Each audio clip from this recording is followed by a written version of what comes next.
ce projet-là, avec 3000 pondeuses, devait dégager une marge d'environ une vingtaine de millions. Mais à l'arrivée, je pense que c'est une perte d'environ 15 millions. Imaginez que vous dépensez toute votre fortune, vos rêves, 20 millions de francs CFA, plus 5 millions de plus. 12 ans dans un projet censé vous rapporter 20 millions de bénéfices. Pour qu'il s'effondre, vous laissant alors avec 15 millions donc de pertes et de dettes. Et la moitié donc de vos poulets qui meurent. Ceci donc n'est pas une hypothèse, c'est la dure réalité d'un agriculteur au Burkina Faso. Imaginez que vous dépensez toute votre fortune, vos rêves, 20 millions de francs CFA, plus 5 millions de plus. 12 ans dans un projet censé vous rapporter 20 millions de bénéfices. Pour qu'il s'effondre, vous laissant alors avec 15 millions donc de pertes et de dettes. Et la moitié donc de vos poulets qui meurent. Ceci donc n'est pas une hypothèse, c'est la dure réalité d'un agriculteur au Burkina Faso. Je me suis lancé en disant que je suis fils de paysan, hein. Je connais les plantes, je connais les arbres, je connais les poules, on en élevait quand j'étais petit. Mais le projet agricole va au-delà de ce que nous avons appris de façon informelle quand nous étions petits. Parce que gérer ces pondeuses-là, gérer des poulets locaux qui errent dans la cour, c'est deux métiers totalement différents. Tant que vous n'avez pas affiné le processus avant d'investir massivement dans une opération à grande échelle, vous êtes déjà voué donc à l'échec. Une formation formelle ou un mentorat, avoir quelqu'un qui vous conduit est très essentiel. Nous n'avons pas pu atteindre un taux de ponte de plus de 60%. Je dirais qu'on n'a pas pu rembourser le prix d'achat des pondeuses et on n'a pas également pu rembourser leur alimentation des 6 premiers mois compte tenu de la faiblesse de la ponte. Ok. Alors, vous avez donc visionné donc, la vidéo, ce qu'il a dit, vous avez entendu. Donc, il y a une faible production et il y a un impact financier. Puisque le cheptel, le nombre de poules a été divisé par 2, le taux de mortalité prévisible qui était de 10%, finalement est allé donc à 50%. Alors, le problème a persisté. Donc, le taux de ponte qui était atteint autour de 60% ne peut pas être réalisé parce que quand les poulets sont malades, ils ne mangent pas, ils ne vont pas pondre. 60%, ça veut dire quoi? En moyenne, sur 100 poules, vous allez ramasser 60 œufs, ça fait 2 plaquettes. Voilà, 60%. Mais en élevage moderne, donc avec les experts, on pourrait faire 85%. Vous voyez? Donc, cette faible production donc, a eu des conséquences financières immédiates. Mais ça, c'est raisonnable.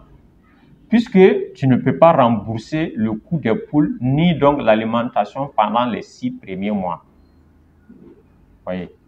Donc, tu ne peux pas rembourser.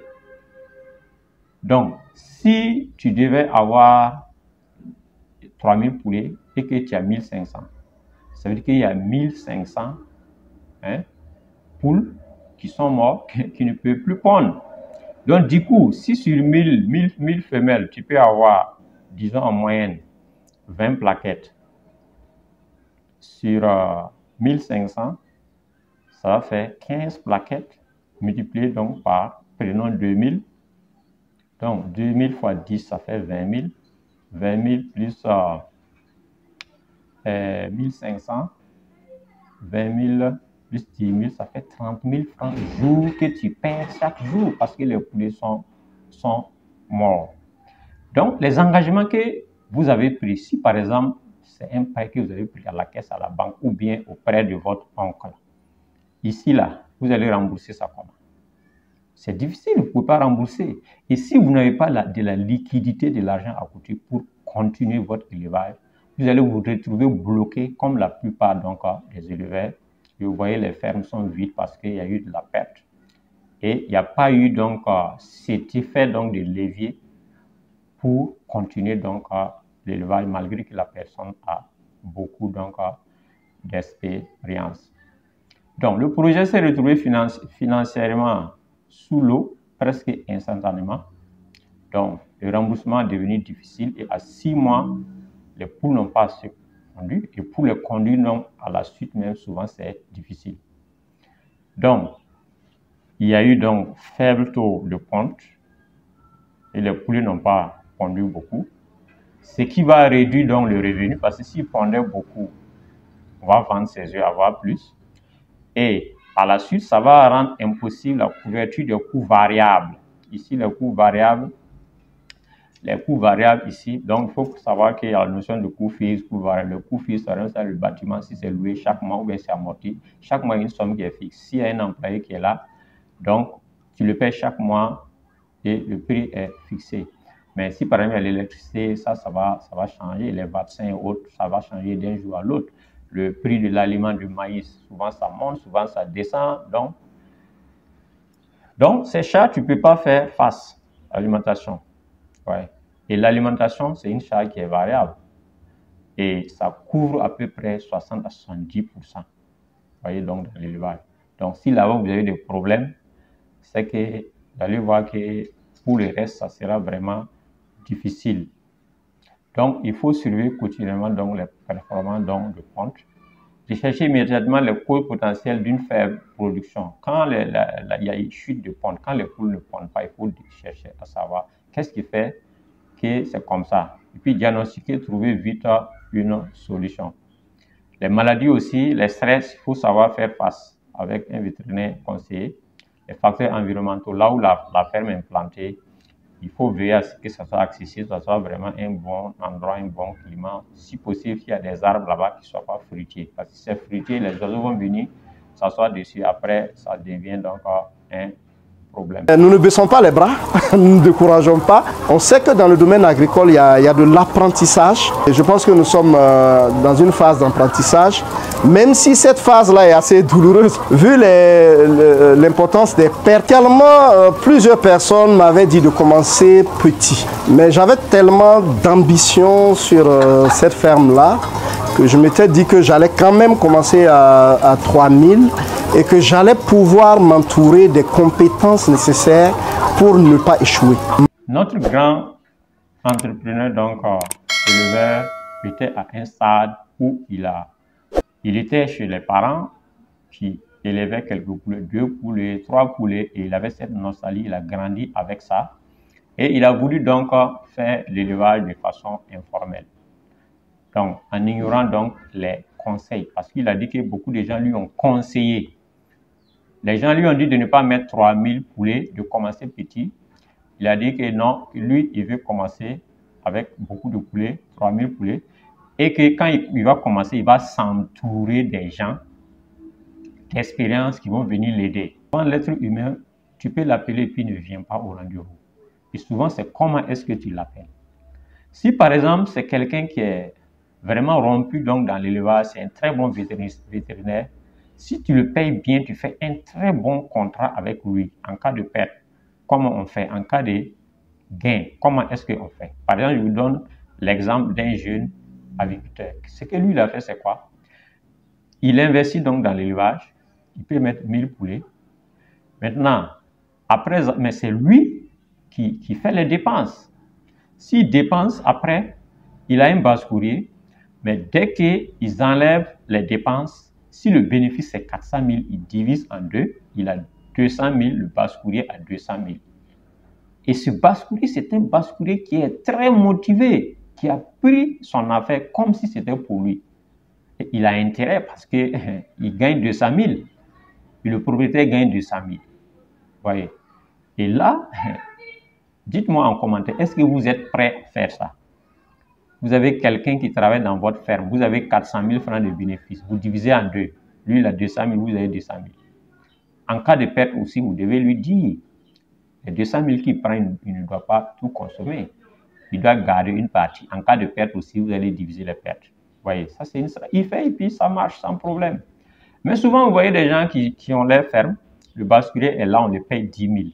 On le paye 15 000. Souvent même le basculaire est marié. Il a 15 000 francs par mois. Vous pensez qu'il peut prendre votre élevage au sérieux? Voici autant de questions que chacun peut donc se poser donc, avant donc, de pratiquer donc, l'élevage.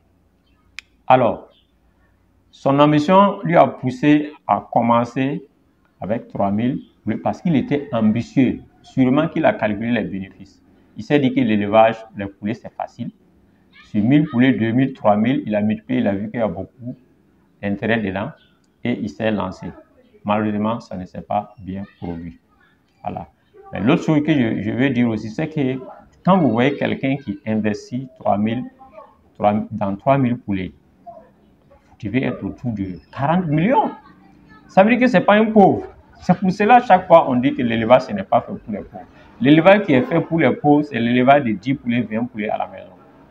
À un moment donné, quand vous avez compris, vous voulez vous lancer, si vous trouvez du soutien avec l'État, d'autres organismes, personnes de bonne volonté, vous pouvez lancer.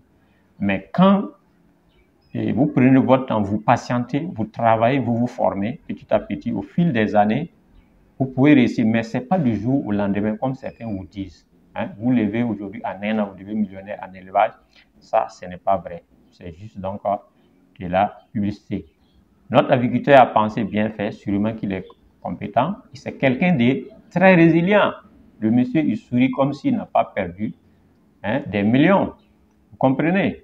Et il a dit que c'est un apprentissage qu'il a fait et qu'il va vraiment se relever. Mais vous, à votre niveau, quand vous voulez apprendre, lui, sûrement, il va se relever parce qu'il a les moyens. Et toi, est-ce que lorsque tu vas perdre, tu pourras te relever?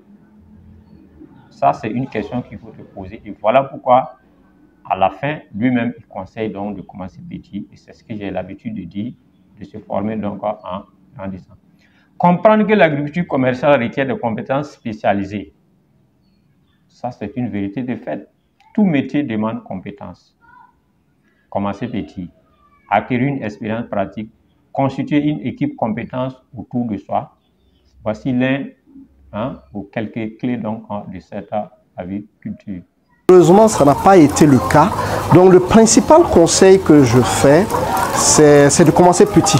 Mais si vous avez déjà mis toutes vos économies et tous vos fonds pour commencer à un niveau élevé, s'il y a un échec, vous risquez de ne pas vous relever.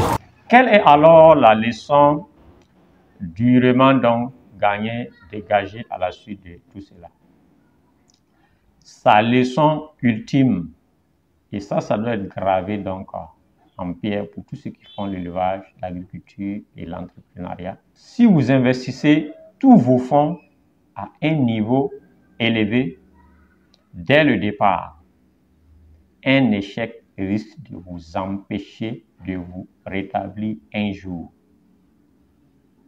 Il dit que les conséquences lui ont été enseignées et non les conseils initiaux. Certains disent que les conseils ne conseillent pas, que c'est les conséquences qui conseillent. C'est un adage. Il dit que généralement les gens disent que les conseils ne conseillent pas et que c'est la conséquence des conseils donc qui conseillent. Mais pour vous, pour toi qui regarde cette vidéo, qui veut faire l'entrepreneuriat, qui veut faire l'élevage, l'agriculture ou bien d'autres domaines, les conseils doivent te conseiller. Ce n'est pas les conséquences des conseils qui vont te conseiller. Lorsque les conséquences des conseils vont te conseiller, souvent c'est trop tard. Parce que quand c'est à grande échelle, tu peux tomber et puis tu n'arrives pas à te relever. Mais quand c'est à petite échelle, en ce moment, tu peux te relever. Oui. Donc, écoutez autour de toi ceux qui veulent de votre bien, qui sont bons dans leur domaine, même si c'est ton frère, si ce n'est pas son domaine, s'il veut te conseiller, tu l'écoutes, mais tu ne dois pas appliquer avant d'avoir mesuré ce qu'il a dit avec l'avis d'un expert, de quelqu'un qui est expérimenté dans le domaine. Tirez profit donc des conseils des personnes expérimentées. La résilience est importante, mais une atténuation profit des risques est essentielle. Le monsieur est très résilient, très courageux, il est passionné et je pense que c'est quelqu'un qui va vraiment réussir. J'espère qu'un jour, on va se rencontrer et nous allons faire ensemble une vidéo pour vous montrer que le monsieur qui avait commencé l'élevage, qui avait eu des difficultés, aujourd'hui il est devenu un très très grand éleveur donc au Burkina et en Afrique. Et le titre de la vidéo sera « Il a perdu 1500 poulets et aujourd'hui il a 200 000, 300 000 donc poules pondeuses ». L'histoire de l'agriculteur, de cet agriculteur, est un rappel brutal des réalités de l'agro-business. Cela souligne donc la nécessité absolue de la planification, de la préparation et d'avoir une expertise. Si vous rêvez de créer une entreprise agroalimentaire, alors tirez les leçons donc de cette vidéo. Abonne-toi si ce n'est pas encore fait. Partage cette vidéo car ça peut sauver des vies. Et abonne-toi si tu n'as pas encore fait. Dis-nous en commentaire les difficultés que tu as rencontrées dans ton élevage, les solutions que tu as trouvées pour que la communauté aussi partage cela, car c'est ensemble que nous pouvons réussir. Merci et à la prochaine.